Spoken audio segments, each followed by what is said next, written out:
гейм. Така че винаги има две теории най-малко.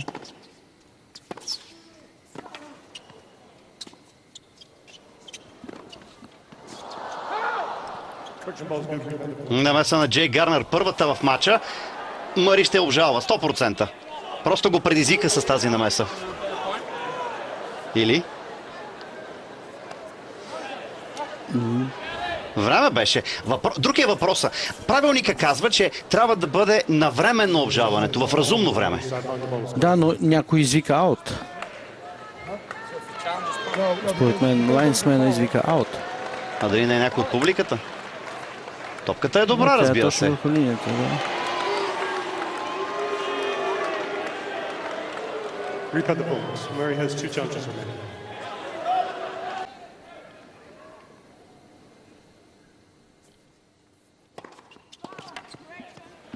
Аут, корекция. Това би трябвало да бъде дадена директна точка. Да, Аута да. не повлия по никакъв начин на отиграването на Мъри, който естествено иска ястреба от око.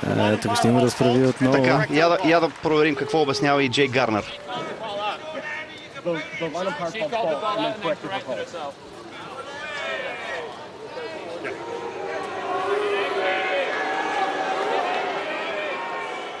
Това е малко не в полза на Григор. Не ми се струва, че е справедливо.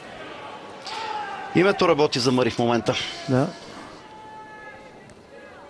Отсъждането по никакъв начин не повлия на Абсолютно. Аз мисля, че Мъри нямаше да може да върне този сервис. Разликата е огромна. 15 равни или 0-30. Джей Гарнер спа цял матч. И сега реши да помогне малко на Мъри. Това е начина. Напада и съдията, за да ти помогне в един момент. Не е джентълменски, но върши работа. Анди Родик правеше това много пъти. Кога успешно, кога не.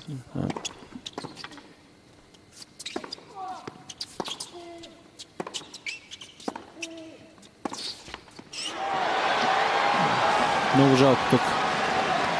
Някак си...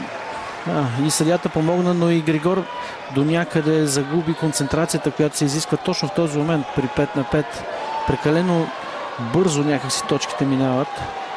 Забавянето на темпото е нещо, което се учи с времето, с годините. Трябва да минеш през подобни ситуации, за да се сети следващия път.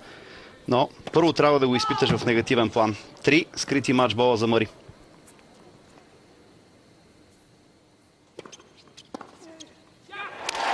Пробивата на 0, ракетата отиде по дяволите, ще има предупреждение, ще има за Григор след паузата и тогава Мъри ще сервира за спечелването на матча. Murray leads 6 games to 5.